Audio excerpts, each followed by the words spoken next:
Okay, here we are with EDU602 and on to a new class. Now in the last class, you developed your learning outcomes. You kind of thought about what you wanted to teach and kind of came up with some vague learning outcomes. Know that those learning outcomes will evolve throughout your entire time that you're developing your online course, okay? So go back and revisit those as things start to become clearer for you, okay, and come into focus. And that's what this class is all about, is bringing things into focus. Let me share my screen with you.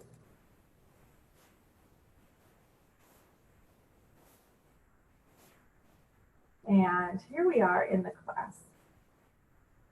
So in EDU602, we will be exploring a new theory, and the theory is called backward design. And in backward design, let me just go there, we'll go to that little kind of graphic here. In backward design, you start designing your class with the end in mind. Now you've already done that with the learning outcomes. The learning outcomes are the end, what your students are going to be able to do at the end of your class, okay? But now you start to roll up your sleeves and you dig in. So what we're doing in this class is we're kind of just thinking about all the skills and all the tasks and all the abilities in detail that your learners will be able to accomplish by the time they complete your online class. And then, starting with the end in mind, you design the last assignment for your students. All those skills, all those details, all those abilities go into that last assignment in your class. It could be something big like, it could be an interview of a local historical figure and a video or a story, a narrated story about that figure, okay? That would be an example of a final assignment. It could be something like in one of the courses that a student has done, she created a soap making course. It could be that they create their own beautiful, unique soap, okay? What is that last assignment in your course that your learners are going to do that it's going to just compile everything that they've learned into one last assignment? So think about that, okay? Now, once you've got that last assignment, now you know what lessons they need in order to achieve that last assignment. Well, if they're going to do this big old huge assignment, they're going to need to know this, and I'm going to have to teach them that, and I'm going to have to teach them that. And they're going to have to show me that they can do this before they can do that last assignment. That's why it's called backward design. It helps focus your lesson and your curriculum development by keeping the focus on the final skills that they're going to have when they complete your course, okay? It's so much more efficient to do backward design than anything else, than just throwing lessons all over the place and going, oh, this will be fun, but does it get them to those final learning outcomes that you want them to achieve, okay? All right, that said, working efficiently with the backward design model, we have a backward design worksheet that you're going to be working with. This is a great worksheet. I had my doubts about it for a while, but the students, in my experience, people have really found this activity super beneficial. So take some time to work on this. In the worksheet, you are going to put, you already have the top information, your lesson topic, your course learning outcomes, and then this says just enter module learning outcomes for module 2. No, I would like you to put all your learning outcomes for module 1 and module 2 right here, okay? Because this worksheet is going to help you really nail down what it is you're going to teach your students, all right? So put both module 1 and module 2, all the learning outcomes right there, okay? Now, this is the part where you're going to get into the backward design activity. And you start by thinking about backward design stage 1. You start by thinking about what are kind of the main concepts and things that I really want my students to really know and be able to do. And you put those down, okay? They call them desired results, but it's just like big ideas and concepts. I want them to know this and I want them to do that. etc. Okay, I'm going to give you an example here in a minute. Okay, the next stage 2 is if they understand these big key concepts, these what we call them big rocks. If they understand those big rocks, what are they going to be able to do? So if they understand that, you know, to make soap, it requires equipment and it requires chemistry and a recipe, then they're going to be able to use a recipe to create soap. That's the evidence. If they know that it takes chemistry and recipes and materials to create a soap, then the evidence will be that they use a recipe to create a soap, okay? Now, the performance task is going to kind of look very similar to the evidence, but it's going to be bigger. It's going to be the entire kind of activity that encompasses some of those skills.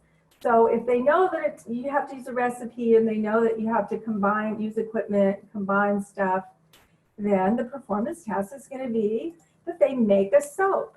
Okay, that would be the performance task that includes the recipe, the materials, the kitchen, the equipment, right? So that said, I have an example for you. Let's just kind of go through that. This might help kind of coalesce things for you a little bit. All right, this is a class in which they're high school students, and they are going to develop career goals, and they're going to create a resume. Okay, they're just leaving high school. So in the learning outcomes, they're going to be able to identify a chosen career path. They're going to develop a plan for achieving career goals. They're going to develop a resume and cover letter, okay, etc. Same down here. They're going to research the path. They're going to create the skills required, determine what skills are they're going to determine what skills are required for the career path, okay, etc.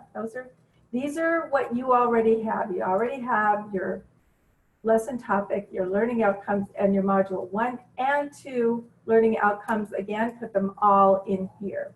Now comes the backward design process.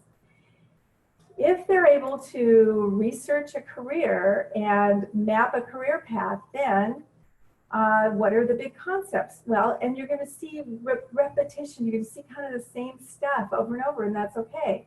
So they're going to, in the backward design, they're going to be able to research a career. They're going to understand that resumes can be written differently for different jobs. They are going to know that there are different types of resumes that highlight different characteristics and qualities of the candidate. They're going to be able to determine steps for career achievement. Okay? All right. This list should be at least 10 items. I have 4 up here, but really it should be at least 10 items. It should be a comprehensive list here, because this is you figuring out what exactly you're teaching in the class. So take your time with this and make use of this worksheet. It's really powerful. Okay.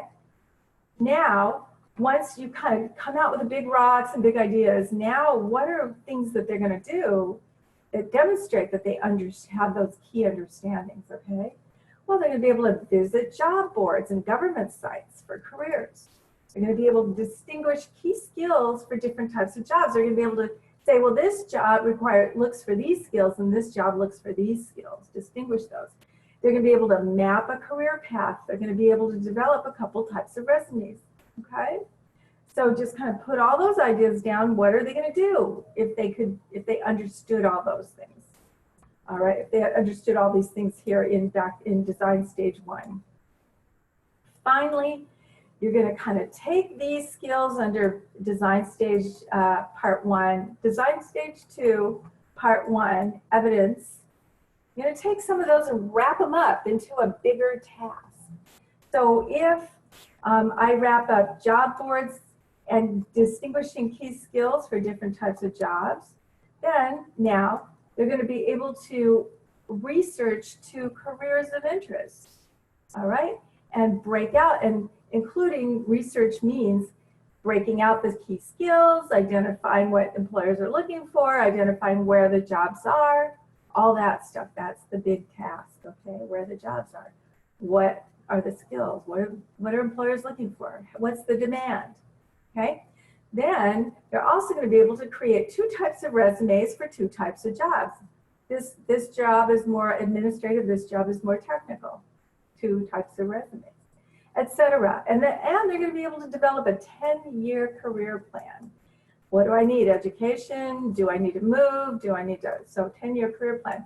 Those are the big performance tasks based on these little skills that all come together into a bigger activity. And from these performance tasks, you're going to start to develop your assignments in your course. So it all plays out starting with just thinking through up here in backward design stage 1, all the things that your students are going to do. Just throw them on the page. There's no right and wrong. If there's repetition, it's okay. Just get it all out there. And that's going to really help you get it from here down to here, and to be able to then develop your curriculum and teach this darn class that you guys are developing, okay? So we'll work together on that in the welcome call, and I look forward to that. So this is an important welcome call, so be ready to, let's spend a little time together on your backward design worksheet. Okay, in the class, so you don't need to do the reflection call in week 1 because we will have had our welcome call. You're free and clear of the reflection. But for the rest of the weeks, I'm going to hold you guys accountable for those reflections. Okay, I've been very lax on it because I'm just trying to wrap my head around how to handle these reflections. My problem with the reflections is I don't know when people submit reflections, and I've got like 40 students across 7 different classes, and so I have to go into all these classes and see, anybody submit a reflection? Nope. Go to the next class. Anybody submit a reflection? Nope. So what I'm going to ask you to do is help me out with this. When you submit a reflection, would you please email me? And then I'll go check out your reflection, and I will email you back when I complete my response, okay? So let's make a little pact that you email me when you complete the reflection, and I'll email you back, okay? Now, on these reflections, they are worth 1.25 points, and the points don't show up in the grade book. They show as 0 in the grade book. We're working on fixing that, but they show up in waypoint, okay, as 1.25 points. They show up in the draft for the week, okay? Again, the draft and the reflection are just fast, spend, for this backward design thing, spend like 30 minutes just kind of debriefing, just brainstorming. Spend 2 minutes in the reflection, just kind of telling me what that experience was like, what you thought about it, where you think there are gaps, how can I help you? That's what the reflection is. Don't try to answer those reflection questions inside of the on the page, okay? Just mostly, I just want to know how'd it go for you, that draft? Where are you stuck? How can I help you? Okay. All right, and then you have that final activity. Remember that the draft and the reflection help build toward that final activity. It's not that you're doing extra work, it's just that you're sharing your thinking along the way, and I'm helping you focus and refine it along the way. So it's saving you time in the long run, okay? This blog in week 1, Methods of Assessment, is the most important blog in the class, and I really want you to spend some time on it because you're learning about all the types of assessment that are available, not just papers and quizzes or tests. There's authentic assessments where you're grounded in the real world. There's, games, there's simulations, there's group and peer review and peer assessment, teamwork, collaborative assessment. So go ahead and read this blog in week 1 carefully. There's some great resources. Look at them all and then respond. You're going to be reviewing these 5 assessment methods. So review them. Your blogs are not just off the top of your head stream of consciousness.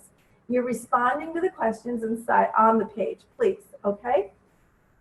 All right, back to the class home page.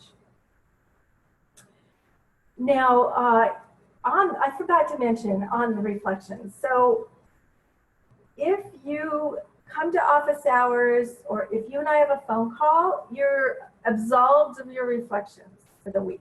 You don't have to do it. I will give you points if you come to my office hours or if we have a phone call. Come to the office hours. They're really fun. Students are coming in and we're meeting each other and we're looking at each other's classes and getting ideas. So it's really a great experience, these office hours, okay?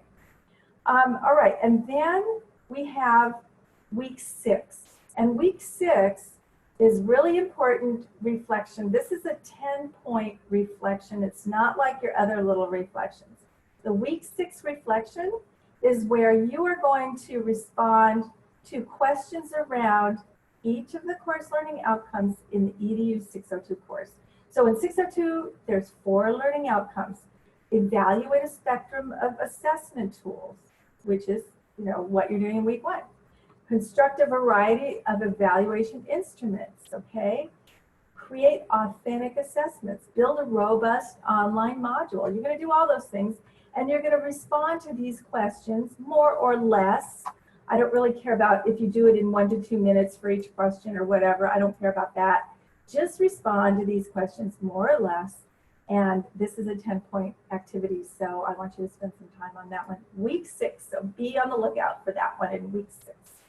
Otherwise, the class is pretty straightforward. It's a little bit less work than the EDU600, so that'll be good. You can really focus and fine-tune your online class. And I will be working with you, and I look forward to the next 6 weeks with you guys. Thanks.